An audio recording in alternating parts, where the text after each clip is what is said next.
awalnya memang saya hanya memakai uang keluarga untuk kepentingan keluarga sebenarnya.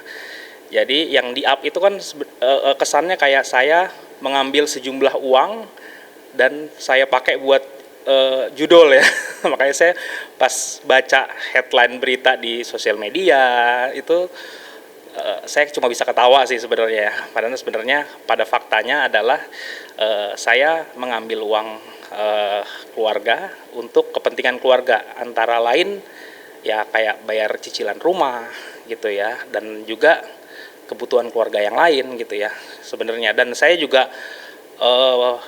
promise sama diri saya saat itu juga, saya akan mengembalikan semua yang telah saya pakai gitu ya kemarin gitu ya, untuk agar tidak mengganggu keuangan dari bisnis keluarga gitu kan ya.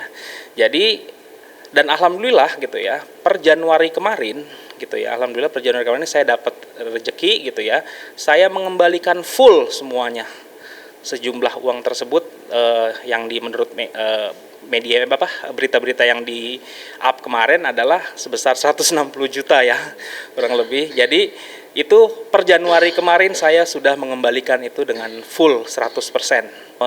Memojokkan saya seakan kalau itu saya pakai buat 160 juta itu saya pakai buat judul gitu. Saya punya buktinya semua. Gitu, saya punya bukti semua kalau itu saya alokasikan untuk kebutuhan keluarga. Makanya saya juga kaget nih, saya pikir semuanya sudah beres kan gitu loh. Karena saya udah bilang, nih sudah saya kembalikan ya semua. Maaf kemarin sempat pakai buat bayar cicilan rumah dan lain-lain gitu, agar kita masih bisa tetap tinggal di rumah itu sama-sama gitu kan ya gitu loh. Nah ya udah, itu yang kronologis yang terjadi kemarin sih. Makanya saya kaget beritanya mengarahkan saya seakan itu 160 itu buat pakai judul gitu. Yang perkara judul itu ibaratnya apa ya, dibilang kecanduan sih enggak banget sama sekali. Jadi ya kalau saya bilang sih ibaratnya saya pernah kayak buat lucu-lucuan, seru-seruan aja sih sebenarnya ya. Buat seru-seruan, waktu itu kan zaman Piala Dunia ya.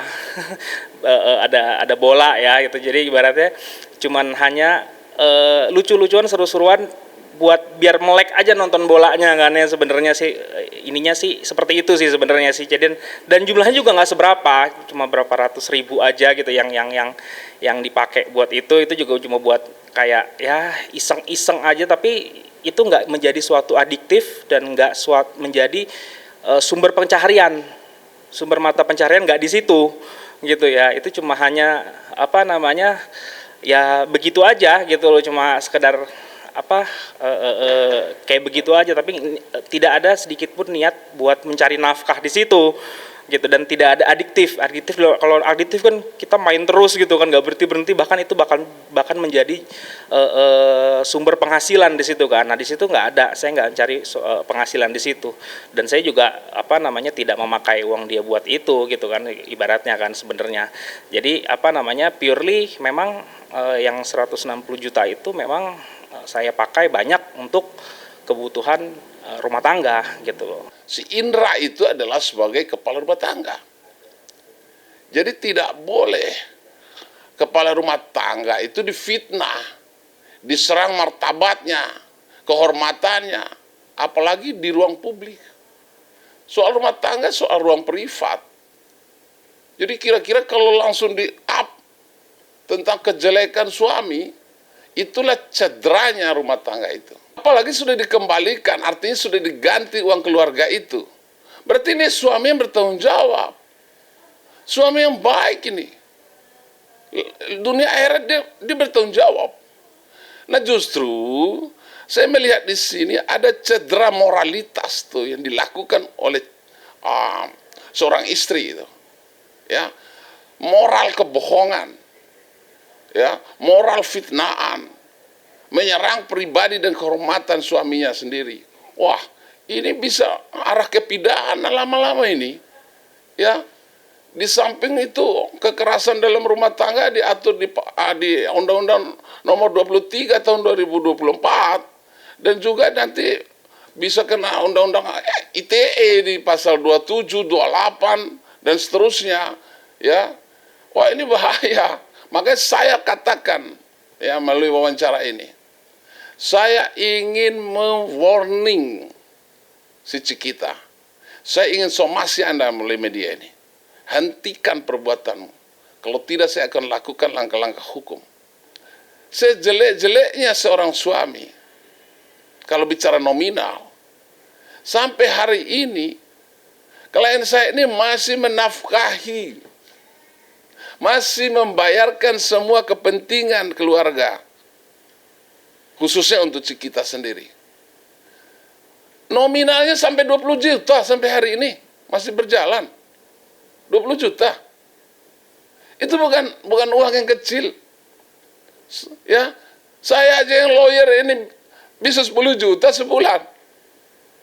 Itu, wah kok rasa syukur wajib ditegakkan. Jadi ini kembali ke manusianya.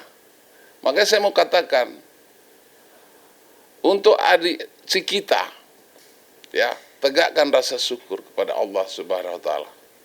Mestinya itu dibicarakan di dalam ruang yang hampa, tidak boleh didengar oleh siapapun. Karena apa? Karena yang dijaga itu adalah marwah mereka, marwah anaknya, dan marwah dua keluarga yang tergabung di dalamnya. Jadi kayak kesannya kayak saya mau usaha sampai nungging kayak apapun juga udah, saya rasa udah nggak ada artinya di mata dia sih, dia dan keluarganya ya. Maksudnya saya udah akan jelek aja namanya, ibaratnya ya istilahnya kalau pembenci itu kan ibaratnya mau dia baik kayak apapun akan tetap dibenci kan. Mau dia melakukan suatu kebaikan yang kayak gimana pun namanya kalau udah nggak suka atau dibenci akan tetap dibenci. Lah, kecuali kalau memang orang itu masih dicinta gitu ya. Orang kalau masih dicintai, mau ngelakuin kesalahan apapun dia akan tetap dicintai kan.